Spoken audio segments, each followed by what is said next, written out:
আজ জন্মাষ্টমী। ঘরে ঘরে সকলে ব্যস্ত শ্রীকৃষ্ণের আরাধনায়। চারপাশ থেকে ভেসে আসছে তালের ক্ষীর, তালের বড়া, পায়েস, এসবের সুবাস।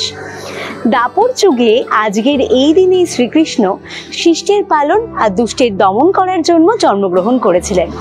আজকে আমি বৈশালী আপনাদের এমন এক রাধাকৃষ্ণের মন্দিরে নিয়ে যাব যেখানে অনেক বছর ধরে পূজিত হয়ে আসছেন রাধাকৃষ্ণ।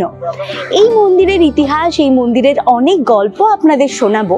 তবে কোন মন্দিরে নিয়ে যাচ্ছি আপনাদের, সেই মন্দিরে কিভাবে আসবেন, সেই মন্দিরের সাথে কি কি গল্প জড়িয়ে রয়েছে এবং কোথায় অবস্থিত এই মন্দির, এই সব কিছু জানার জন্য আমাদের পুরো ভিডিওটায় সাথে থাকতে হবে।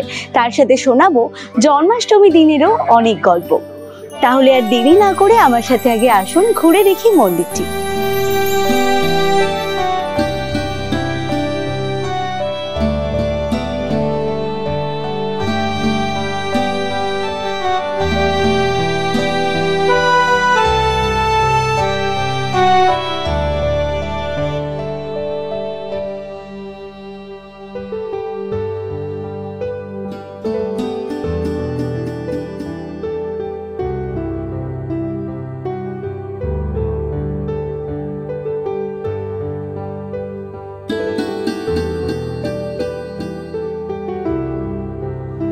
মন্দির বহু পুরন মন্দির। আপনার 1329 সাল মন্দির প্রতিষ্ঠা হয়েছিল। এই মন্দির যে প্রতিষ্ঠা করেছিল তিনি হচ্ছেন রাধাকৃষ্ণ দাস, তিনি প্রতিষ্ঠাতা। আমার আগে এখানে দুজন ঠাকুরমশাই চলগত হয়ে গেছে। হ্যাঁ, আমি তৃতীয় ঠাকুরমশাই এখানে।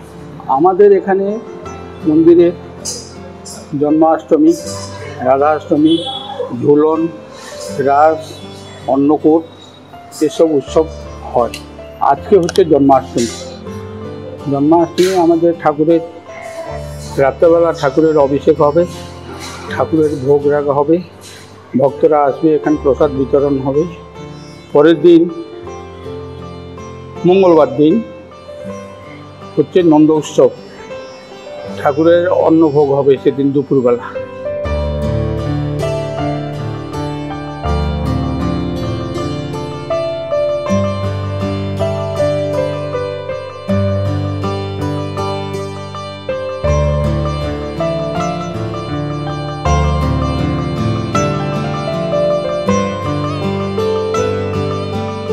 মন্দির তো চলছে। মন্দিরে আগে মালিক এখানে নেই, মালিক গত হয়ে গেছে, মালিকের কেউ নেই এখানে। এখানে ট্রাস্ট ছিল, ট্রাস্টের মধ্যে মামলা চলে। এখন receiver, court and receiver, court থেকে রিসিভার বসিয়েছে, এখন রিসিভার পরিচালনা করে। আমার ওপর দায়িত্ব আছে, আমি মন্দির পরিচালনা করছি। যে রিসিভার যে আছে সে আমার উপরে দায়িত্ব দিয়েছে, আমি সেটাকে পরিচালনা করছি। যে উৎসব, ঠাকুরের যে উৎসব হয় সেই উৎসবগুলো আমরা কোনো রকম ঠাকুরের নিয়ম রক্ষার জন্য, আগে যেরকম হচ্ছিল সে এখন সেরকম হচ্ছে না। সেটা এখন খুব নামমাত্র ঠাকুরের নিয়ম রক্ষার জন্য করা হচ্ছে। সব হচ্ছে আজকাল তো দেখছেন যেরকম অবস্থা, বাজারে অবস্থা, পয়সাপত্র নিয়ে যাবতীয় রকম দিয়ে, সেই জন্যে কোনো রকম ঠাকুরের নিয়ম রক্ষা হচ্ছে।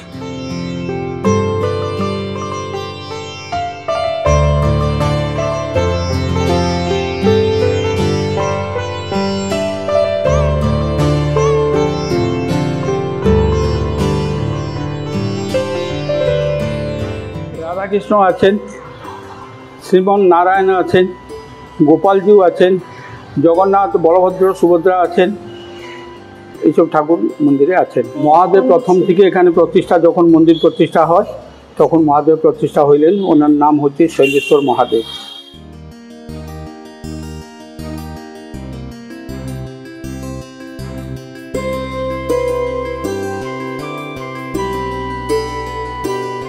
এখানে 4 জন পুরোহিত থাকে মন্দিরে সেবা পূজা করবার জন্য। আমি হচ্ছে প্রধান পুরোহিত।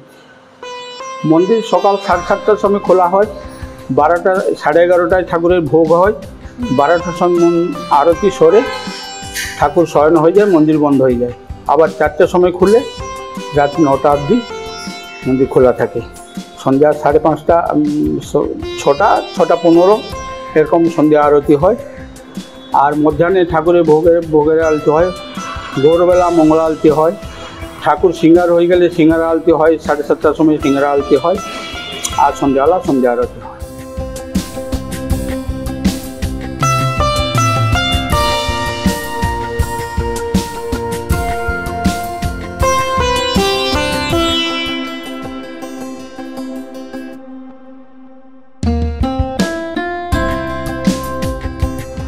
আপনারা আমাদের সাথে ঘুরে দেখলেন এই রাধা গোবিন্দর মন্দির।